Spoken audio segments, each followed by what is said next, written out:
Hello one and all, and welcome to another episode of From the Cinema. I am your host, Josh Rudolph, and since it is now October, which means it is the spooky season for movies, I am going to be talking about the remake of Halloween that came out last year. Now, contrary to belief, even though this is called Halloween, it is not the original Halloween or the remake Halloween. It is a reboot of Halloween, but it's also a sequel to Halloween, but it is not the sequel Halloween 2 or the other Halloween 2. It's a new sequel that reboots everything, that gets rid of every other one besides the original Halloween. I know it's confusing. Don't ask me why they titled it just Halloween. It's confusing enough as it is, but let's move on from that. This takes place 40 years after the original Halloween movie and focuses on Jamie Lee Curtis once again playing Laurie Strode as she prepares to defend herself from Michael Myers, who has just now escaped from prison and is on the hunt for her and just wants to kill everything and anyone in sight. As a whole, I thought that this film was really good. I thought that it was a very fun slasher film, another great Halloween film, and just another fun, spooky film to watch during the Halloween season. But the film does have some issues, and I am going to get into that. Now, the first thing that I loved about this movie was Jamie Lee Curtis. I loved what they did for her character of Laurie Strode, how much they changed and grew her from the original, and seeing Jamie Lee's performance just like being as strong and as great as it was definitely the best part of the film. But I do wish that she was in the film more. Despite her being the main character, it feels like towards the middle of the film, she just kind of like appears at random, and then it's not until like the very end, like when she's like back again in like the last full like 20 minutes or so. So it's weird that they make her like incredibly interesting, but then like she's not entirely the focus. It's odd. I don't know why exactly they did it, but in context of the film, it makes sense. But here, it's still a big question mark. But overall, I still loved her performance.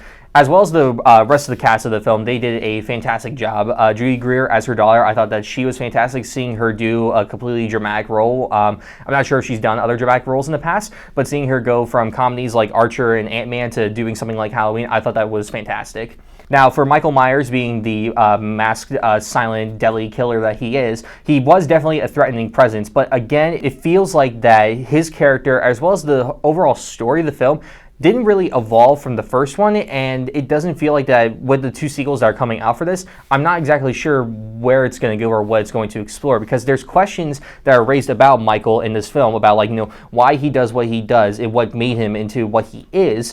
They're raised, but they're not really answered. There's no hints given. There's nothing really expressed about it. It's just like, we're going to raise these questions, but we're not going to answer them. Now, I don't know if that's going to mean they're going to answer them in the sequels. I don't know if that was their original intention, but it just kind of feels like they raise these questions that make us interested, but then by not following through on them, it leaves us confused as to why they didn't do that rather than satisfied. Now, the spooky, horror, scary parts of this film, I thought that they were done pretty well. The director of this film is David Gordon Green, who, as you know, has done comedies like Pineapple Express, Your Highness, who's also done dramatic work like Stronger with Jake Gyllenhaal, which I definitely recommend that you check out. And for him venturing into horror for his first time, I thought that he did really well. And he co-wrote the screenplay with surprisingly Danny McBride, of all people. And so I thought that was interesting, that the drama worked as well as it did, as well as the weird comedic bits that were thrown in there. I thought that the combination of both of those and the horror, I thought, worked very well together, and it was done really well. As well as the cinematography with the lighting of the film, the long tracking shots that they would do worked very well to deliver a very spooky and intense atmosphere, especially in the last 20 minutes of the film when it's Laurie against Michael, and it's just fantastic in those scenes. And surprisingly, the film didn't rely a huge amount on jump scares. There were moments of jump scares as per usual in horror films, but there was not an over-reliance of the film. The film was definitely built up with, like, you could see sequences of like Michael just like standing in the background staring at people, like those more creepy, effective moments, rather than it's just like, oh, ha, music, loud noises, jump scare. Thankfully, that's not most of the movie, and I'm happy about that.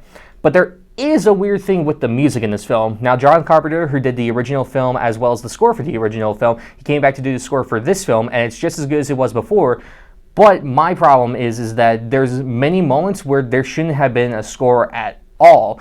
And when there was that score, it just made me question why there was in the first place. Because silence, to me, is one of the key elements to making horror so creepy. When something is just completely dead silent and it's just that intensity of that moment, it's scarier than when you add in music to make it seem scary. Now, the score was good and it was effective, but there were multiple parts where it just felt unnecessary. So that's a personal gripe of mine. I don't know if other people will have that kind of gripe, but it's just how it was for me. Now, there is a weird plot twist in the film that's not major, that changes nothing. It just comes right out of left field. And it's just, why is this happening? Why is this necessary? And then it's never like concluded on. There's nothing that is definitive about it. It just happens, and then, oh, so that went nowhere. Why did we focus on this for a few minutes? It's weird. I have no idea why it was put in the film, and like it just ends like that. So it's just like, why did we have this? I don't know why we had this. Overall, I found the Halloween remake of 2018 to be a really good and really effective film with a great cast, great scares, surprisingly good direction from David Gordon Green. Even though the story of the film overall just really didn't add anything new to the slasher genre or the Halloween story as a whole. Basically, it's almost the same film as the original, just like, with new things added in. But it feels like the story could have done some new things with it, especially with Michael's character. And now they did new things with Laurie's character, but as a whole, the story just feels the same, or just like other slasher films that we have seen before, which is a bit disappointing because I would have loved to see something new at least added to it. And while there wasn't enough, if you get what I mean. Besides those faults, I found it to be a really fun film, a great film for the Halloween franchise, and just a fun film to watch at Halloween overall. I'm going to give Halloween 2018 a 7 out of 10. If you haven't seen this film, I highly recommend you check it out. Of course, watch the original Halloween movie from 1978 first before you see this. That way it makes more sense. I have no idea what the other sequels or remakes are like because I have never seen them before, but I'm fine with not seeing those because I've heard they're not that good. And yes, so go check this one out if you want a good, fun film for Halloween, and I will see you all next time. All right, peace.